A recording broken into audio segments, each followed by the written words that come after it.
Giannis, this is on you now. If you wanted Adrian Griffin, then you didn't want Adrian Griffin. You didn't want Nick Nurse. Now you want Doc Rivers. Hey, I need the Bucks. You say on a podcast, I need the Bucks to show me that they're serious about winning. Or hey, I'm not, listen, I may go somewhere else. Show me. They show you. Not only did they show you, they listened to you. So now it's time for Giannis to deliver. I thought he was in a good place when I saw one of the great performances, top 20. I don't want to go too far, but top 20 finals performances ever.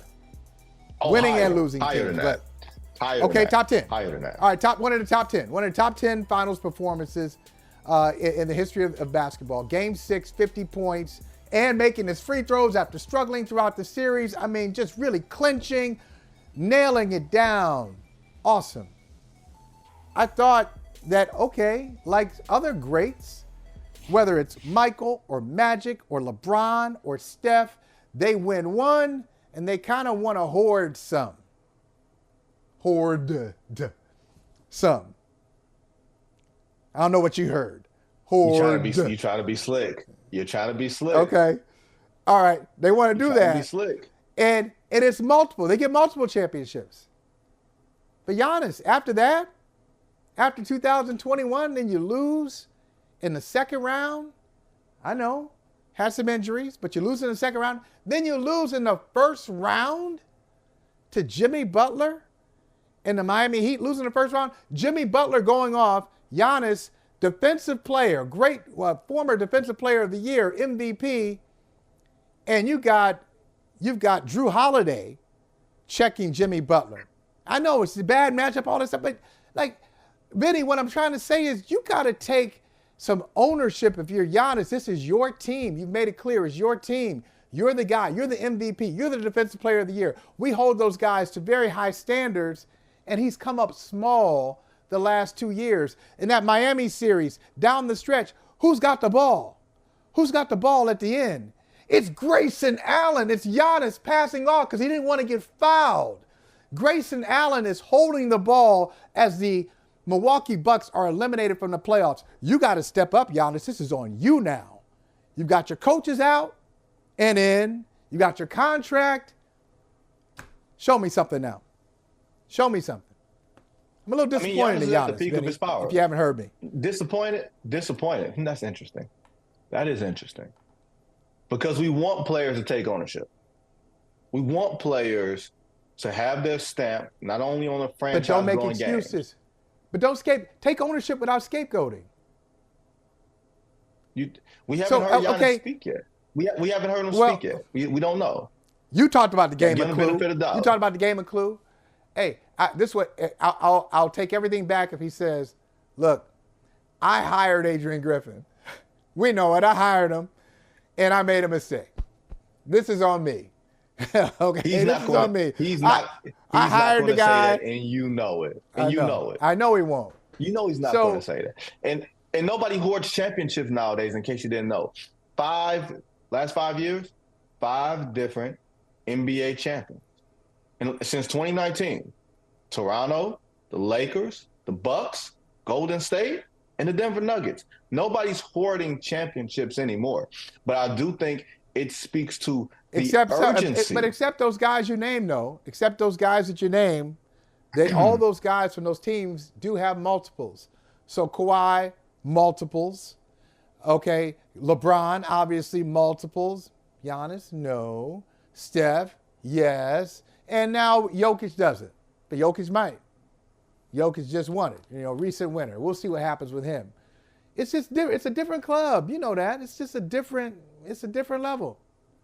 Are you saying that a man who's 29 years old, at the near peak of his athletic powers, is not going to get back to the NBA Finals this year? Are you telling me, Mr. Boston himself, are you telling me that the 3-point happy Boston Celtics are going back to the NBA Finals this year? Is that what you're telling me? Regardless of coaching, regardless of personnel moves? Because the Miami Heat just acquired Terry Rozier yesterday, too. And I'm not saying that there's coincidences. I'm just saying it's Scary Terry landed in Miami midday or early morning, and Adrian Griffin was out by mid-afternoon.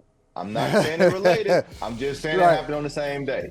But are you telling me and what I'm telling that you, the you're Milwaukee going down the Bucks right are path. not going to the NBA Finals? Is that what you're telling me? Yeah, I am, because, and I don't think it's just Boston and Milwaukee. I don't know what Doc's going to do with them. He's got a lot of work to do. It's not like you just plug in Doc Rivers and okay, they figure out the Giannis, Dame. Offensively, as you said, offensively it's fine. Defensively, it's a mess. It's a mess. Doc is a great offensive coach. They don't need him there. They might need his leadership. They might need him to define what the roles are and give that spiel that he has done many times successfully of telling players, star players, all who are used to having the ball, hey, you're going to have the ball. You're going to take fewer shots. It's not going to look like it's always looked, but it's going to be for the greater good. He can do that. I don't know who he's going to bring in as his defensive guru to get these guys on board. And even if he does bring in a guru, is Dame Lillard going to D somebody up?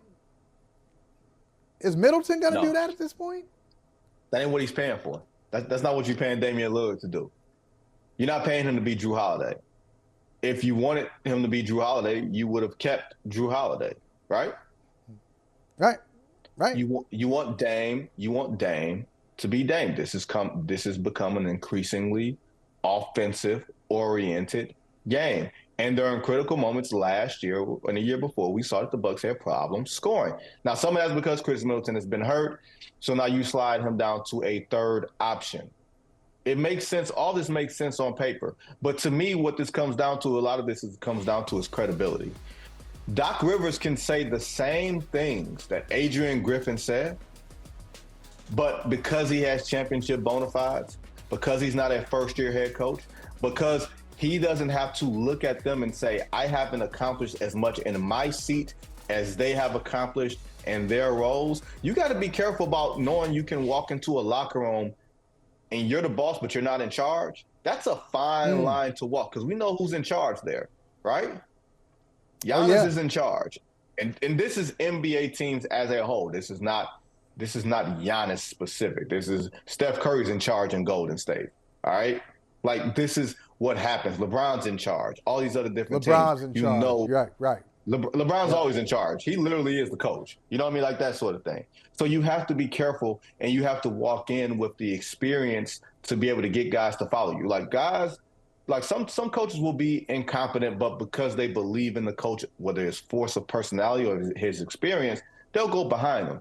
But if you don't believe in what he's saying and you also don't feel like he has the credibility to say what he says, then that's where you come up with an issue. And not saying that that's what happened there, but I don't think that Doc Rivers will have a credibility problem in Milwaukee. There will be other issues to come up because this is not a perfectly constructed team. I couldn't agree with you more. Hey, thank you for watching Brother from Another. If you haven't hit that subscribe button, go ahead and do that now. Don't forget, you can catch us 3 to 4 weekdays on PeacockTV.com and on Sirius XM Channel 85.